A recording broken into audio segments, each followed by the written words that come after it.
If you have ever sat at the table with your tween trying to get them to write a paragraph and it's been like 90 minutes, they're still not done, and you just wonder, how can we do this? Why can they not get it done? This episode is for you. I'm Marina Joy, the founder of Tween Talk and Homeschooling Middle School. And in this episode, we're going to talk about cognitive load and how that affects your tween and what you can do to change it so that you can have a more peaceful, calm, successful school year this year. If you are still looking for some sort of a planner or scheduler, I do have a free Canva template planner that follows my 3-season homeschool method for planning for a calm school year so that you don't get behind, you can stay on track. And so just comment planner in the comments and I can get that to you. First of all, let's just talk for just a minute about what cognitive load even is. Why does it matter? So essentially, it's brain overload. So our brains get so busy doing things. It's kind of like on your computer, if you're a computer person, and you might have like what my daughter likes to call tabagitis, meaning you've got so many tabs open all through, like all across the top of your screen. So many tabs are open. And it's kind of like that with your brain. This cognitive overload, your brain has so many tabs open that you can no longer function. And the same thing that happens with your computer kind of is what's happening with your tween. So with your computer, when you've got all of these tabs open, maybe you've experienced this and all of a sudden you go to click on one thing and you get the circle and it keeps circling around and around and around, and you know that you're not going to get anything. So what do you need to do? Restart the computer, right? And then when the computer restarts and that message comes up and says, hey, would you like to reopen all those tabs? You know that if you open all those tabs, you're going to have the same issue. So you say no and you start fresh, and then you can choose which tabs you want to have open. So this is the same thing that we're going to be thinking about with your tween. They get too many things on the go and we think, oh, we need to do this activity and they want to be in this sport and we want these core subjects and we want language and we want music and we want all of these things. And that's like having all of these tabs open. And so when you're sitting at the table and trying to get your tween to write a paragraph, and they're just kind of going, I can't do this. That's like the computer saying, no, this is not working. It's just circling, right? And so we need to provide our tweens that reset and then come in with fewer things. So let's get into that. The problem is, it is hard to know where the tipping point is. How many tabs are too many? And part of what makes this super challenging when you're figuring this out with your middle schooler is that their brain is changing and circumstances are changing, how they're capable of dealing with things, their resilience, their capacity, all of those things are changing. So what might overwhelm them here, 6 months down the road, that same situation wouldn't be overwhelming and they'd be able to handle it. So when we're trying to figure out like, okay, how much can I push? What is the tipping point? How much can we handle? It is kind of a guessing game and we need to be observant. And we'll talk about a few things that you can look for as you are trying to assess like, okay, how close are we getting to like shutdown? What should I push more? Are they just being lazy? Or do I need to readjust? It is super easy to think that they can handle more than they actually can. And maybe you do this to yourself too. I know I do. I'm like, oh, yes, I can handle one more thing. Sure, I can handle one more thing. But then it's kind of like, you just keep piling the plate higher and higher. We use this analogy of, your plate is full. Well, eventually stuff starts falling off the plate, whether you like it or not. So how much can they actually handle? How much can they pile on that plate? How many tabs can they have going at one time? That is what we need to figure out. So we want to watch for signs of cognitive overload. Number one thing that you can look for is you give them instructions and you immediately get a response from them. It's like, what did you just say? Can you repeat that? What was the instruction?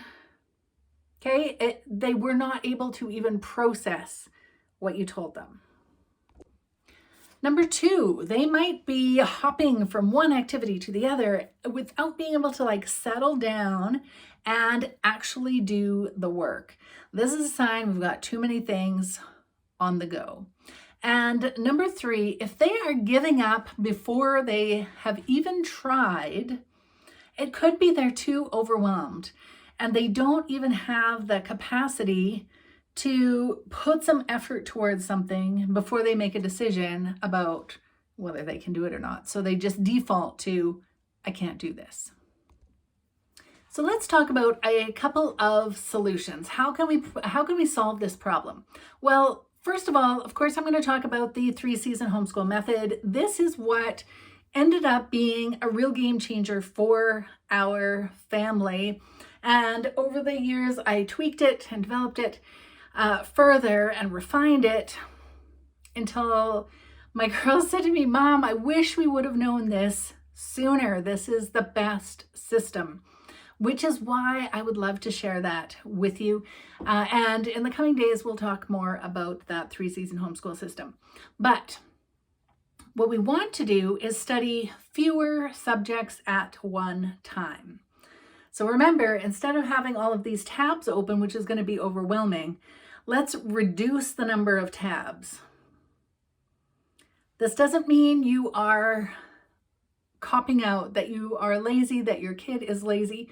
We are being smart and intentional about where we're using or where we're getting our kids to use their cognitive energy so we can get the best result. We want to think about what is the long-term goal.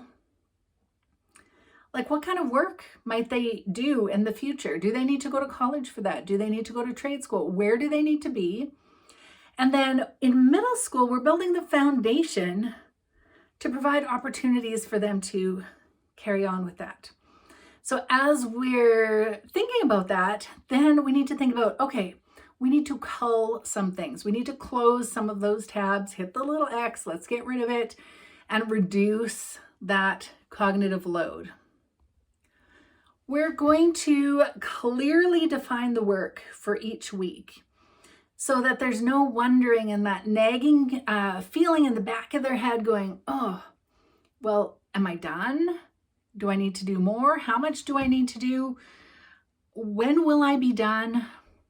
And that causes some stress. And then they have to think about that too. So instead of that, let's be very clear about what needs to be done each week. And when it's done, it's done. And it's like in that book by Jim Collins, Good to Great, where they did this 20-mile march. He tells the story of those explorers that did the 20-mile march, and every day they just did 20 miles, 20 miles, 20 miles, and they beat the other team who went hard when they felt like it and slacked off when they didn't feel like it. So we just want to 20-mile march, day in, day out, be consistent. And remember earlier I talked about a Canva planning template? That will help you schedule out so you don't burn out, and you can just do that 20-mile march. Number two, what are we going to do? We are going to eliminate busy work. I hate busy work. I imagine you probably hate busy work too, unless, when your kids were little and you're like, I just got to get something done. And you gave them something to do and you knew it was busy work, but it had a purpose. when your kid is in middle school and we have like limited cognitive capacity because they're also dealing with all the stress of going through these middle school years and their brain changing and all of those things, let's not give them busy work. They know it's busy work. You know it's busy work. Completely unnecessary. So if within a subject, they're doing the curriculum and you're like, yes, this is a great curriculum, all of that stuff, there are things in there that you can cut out. You are the educator. You know your kid, you know the capacity, all of that. You can cut things out. How to know what to keep, that's where you need to think about what was your long-term goal, like where are they headed in the future?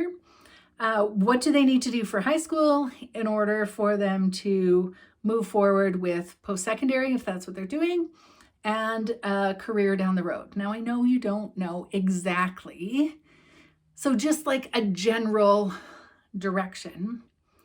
And maybe they don't need advanced math, but they do need practical math. They're not just going to learn it on their own. They do need to learn it. And so that's where you look through the curriculum and you go, okay, we need to know practical math. Therefore, we're going to do these problems. We're not going to worry about these ones. That's okay. And number 3, we are going to use strategic scheduling. I love talking about strategic scheduling. Like I said, if you go and get that Canva planning template, you're going to see that there are 3 core learning blocks throughout the day, with a total of 5 subject areas throughout the day. So you're not going to be doing everything every day. You're going to plug in up to 3 core subjects, and then you're going to loop through the electives. Unless you're taking piano lessons or other musical instrument, you're going to do that every day. But you're probably going to do math every day too. But it's more than that. But that kind of gives you a general idea.